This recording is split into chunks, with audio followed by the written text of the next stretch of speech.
आप देख रहे हैं DNN 24/7 न्यूज उत्तर प्रदेश। खबर देवरिया से है।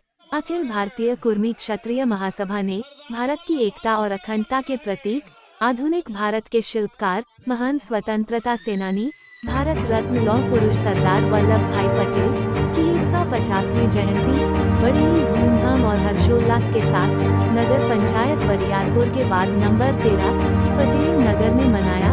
कार्यक्रम के बतौर मुख्य अतिथि नगर पंचायत बरियारपुर चेयरमैन प्रतिनिधि राजेश राजभर एवं विशिष्ट अतिथि बसपा नेता रामशरण सिंह और भाजपा नेता संजय सिंह ने जयंती पर केक काटकर एवं एक दूसरे को केक खिलाकर खुशी मनाई। वहीं मुख्य अतिथि जिन्होंने सरदार वल्लभ भाई पटेल के जीवन पर प्रकाश डालते हुए उनके योगदान और महत्व के बारे में विस्तार से बताया। देखिए पूरी रिपोर्ट। माननीय राजेश राजभर जी को चादर से सालियां बजा के स्वागत करिए।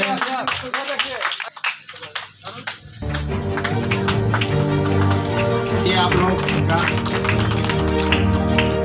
श्री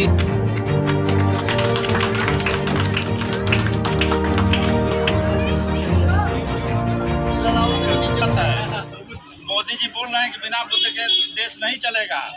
राम छोड़िए बुद्ध पे आइए।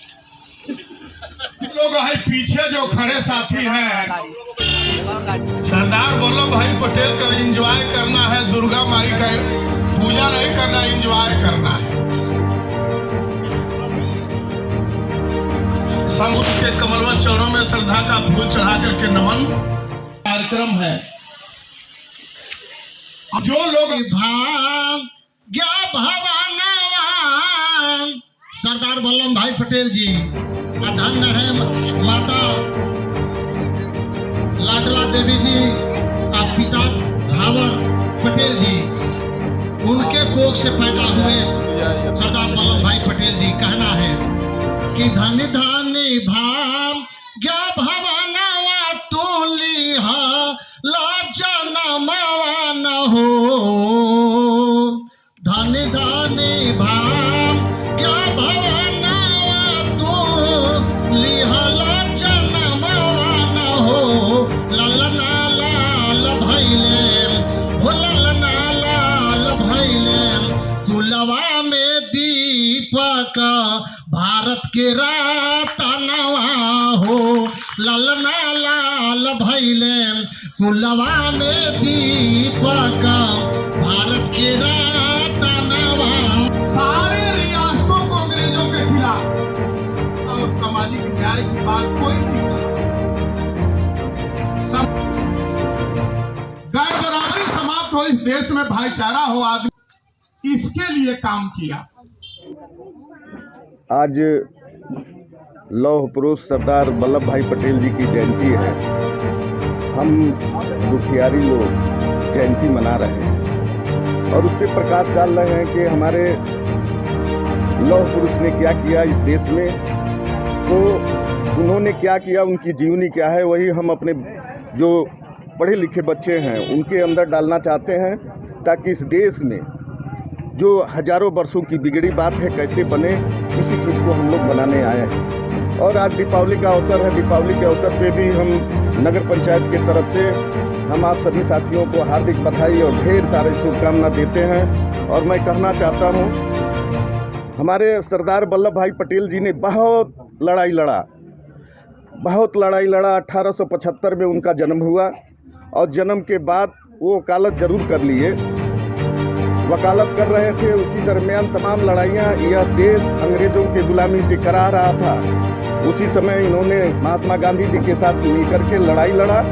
इन्होंने पहली लड़ाई लड़ा इस देश में पहली लड़ाई लड़ा कि जो अंग्रेजों ब्रिटिश हुकूमत थी, ब्रिटिश हुकूमत ने 30% कर दिया था। 30% कर को ख़त्म करने के लिए इन लोगों ने एक सत्याग्रह आंदोलन किया और सत्याग्रह आंदोलन करके अंग्रेजों को झुकना पड़ा और 30% से वो ख़त्म हो गया। फिर उसमें इन्होंने एक किसानों की लड़ाई लड़ी। 1800 हमको लग रहा है 1919 में इन्होंने एक लड़ाई लड़ा सत्याग्रह की। जो किसान जो थे, किसानों पे भी बहुत बड़ा बोझ इस देश में लाद दिया गया था और बड़ी लड़ाई लड़के किसानों को निजात दिलाए अंग्रेजों से, तभी जाके इनको सरदार, उस समय किसान कौन था? सरदार थे। तो इस नाते सरदारों ने यह कहा कि जो सरदार जो वल्लभ भाई पटेल हैं, आज से हमारी उपाधि लेंगे, तब से वो सरदार बोले जाते थे। और उसके बाद फिर लड़ाई लड़ करके तमाम 552 रियासतों को, जो छोटी छोटी रियासतें थी इस देश में, छोटी छोटी रियासतें थी जो भारत में नहीं विलीन होना चाहती थी, लेकिन सरदार वल्लभ भाई पटेल जी ने उन 552 रियासत से बात करके और भारत में एकता का संदेश दिया। तब जाके यह भारत एक अखंड भारत बना।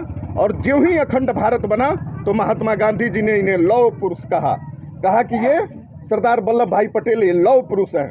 तभी जाके हम वही चीज़ अपने प्यारे छोटे बच्चों में इस बात को रखना चाहते हैं कि हमारे जो पूर्वज हैं कितनी लड़ाई लड़के हमको आज़ादी दिलाए हैं।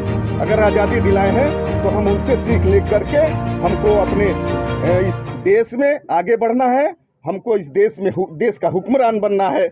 इस नाते हम लोग यह कार्यक्रम कर रहे हैं। आज 31 अक्टूबर को पटेल जयंती देश की एकता और अखंडता के रूप में मनाई जा रही है।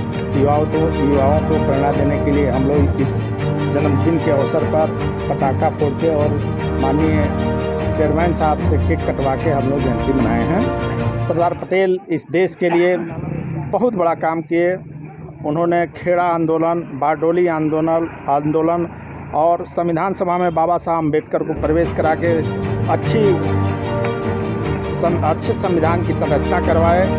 और कश्मीर का बचाव उन्होंने, जो पाकिस्तान में विलय करना चाहता था, उस पर इन्होंने सैन्य कार्रवाई करके भारत में विलय कराए। 565 रियासतों को मिलाकर, जो छोटी छोटी रियासतें अलग अलग अपने कानून से चलती थीं, उनको एकीकृत करके एकता के सूत्र में बांधा। साथ ही हैदराबाद के निज़ाम को, जो उन्होंने पाकिस्तान में अपना विलय चाहा, उनको सैन्य कार्रवाई करके अपने देश में मिलाया। इस तरह अखंड भारत का निर्माण सरदार पटेल ने किया। युवाओं को इस प्रेरणा देने के लिए इस मंच से सबको संदेश दिया गया है कि सरदार पटेल जैसा काम मन में रखते हुए अपने को उस हिसाब से ढालें और देश की एकता और अखंडता के लिए काम करें। मैं सरदार पटेल जी के लिए एक ही शब्द कहूँगा कि तब तमरुस्थल में भटकते पथिकों का संबल बना, दीन दुखियों के लिए जो भावना का जल बना है। नमन उस देवता को, नमन शुभ संकल्प को, माँ भारती के सपनों का जो सुनहरा कल बना, जो सुनहरा कल बना। राष्ट्रीय एकता दिवस है। आज़ादी से पहले हमारा देश खंड खंड भागों में बटा हुआ करता था और लौह पुरुष सरदार वल्लभ भाई पटेल ने 565 रियासतों को एक करके अपने देश को राष्ट्रीय सूत्र में बांधा। एक माला में उन्होंने पुराया। उनको हम याद कर रहे हैं। हमारे देश का कलंक कश्मीर, जो एक हमारा अंग था, वो सरदार पटेल की जिम्मेदारी से मुक्त किया गया और कांग्रेस के पंडित जवाहरलाल नेहरू ने उस कश्मीर के मुद्दे को अपने हाथ में ले लिया। सरदार पटेल के हाथ में रहा होता तो आज जो हमारी जो ये राष्ट्रीय जो मुद्दा बना हुआ है, निश्चित रूप से आज जम्मू कश्मीर में वो दिक्कतें नहीं होती। जब सरदार पटेल के हाथों में जैसे 565 रियासत उन्होंने एक किया, जम्मू कश्मीर भी उनको मिला दिया गया होता तो आज ये समस्या नहीं होती। सन 1947 में अन्य देशों के साथ हमारा देश आज़ाद हुआ था।